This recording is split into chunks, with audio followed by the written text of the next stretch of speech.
Praise the lord. ఒకసారి ఈ video చూడండి. ఆరాధన యేసుకే, అంతా నా మంచికే, తన చిత్తమునకు తల వంచితే, తన చిత్తమునకు తల వంచితే.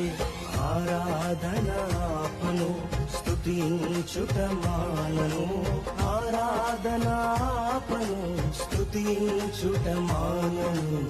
అంతా నా మేలుకే, ఆరాధన యేసుకే, అంతా నా మంచికే, తన చిత్తమునకు తల వంచితే, తన చిత్తమునకు తల వంచితే. ఆరాధన ఆపను, స్తుతించుట మానను, ఆరాధన ఆపను, స్తుతించుట మానను.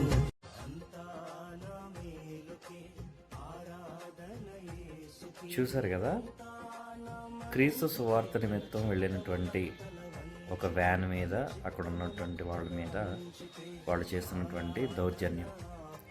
2000 సంవత్సరాల క్రిందట యేసుక్రీస్తు ప్రభువారిని అక్కడ ఉన్నటువంటి చాలామంది హింసించారు, దూషించారు, ఆఖరికి సిలువ మీద చనిపోయేలా చేశారు. చంపేశాం అని వాళ్ళు గర్వపడ్డారు. నిజానికి యేసుక్రీస్తు ప్రభు చనిపోయింది రక్షణ కోసం. అది తనంతట తాను ఇచ్చినటువంటి బలియాగం. ఆ విషయం వాళ్ళకి అర్థం కాలేదు. అలాగే 3వ రోజున ఆయన తిరిగి మృత్యుంజయుడిగా తిరిగి లేచాడు. ఇప్పుడు ఇక్కడ మన దేశంలో కూడా ఈ క్రైస్తవుల మీద జరుగుతున్నటువంటి అన్యాయాలు, దౌర్జన్యాలు ఏవైతే ఉన్నాయో వీటిని బట్టి క్రిస్టియానిటీని అంతమొందించాలి అని అనుకోవడం మూర్ఖత్వం.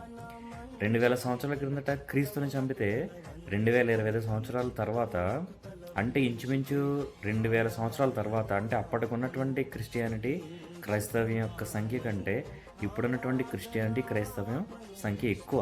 అంటే దీనివల్ల మీరు ఎన్ని దౌర్జన్యాలు, అక్రమాలు చేసినా అది క్రైస్తవ్యం పెరుగుతుందే తప్ప ఎక్కడ తగ్గదు. ఎందుకంటే నిజమైన దేవుడు యేసుక్రీస్తు ప్రభువారు.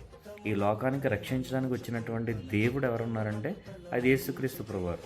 సత్యం అనేది ఎన్ని అబద్ధాలు, అసత్యాలు ఎన్ని కల్పించినా సత్యం అనేది చివరికి గెలుస్తుంది. అందుకే యేసుక్రీస్తు ప్రభు తన గురించి తాను ఒక స్టేట్మెంట్ ఇచ్చారు. I am the true, I am the life, I am the way.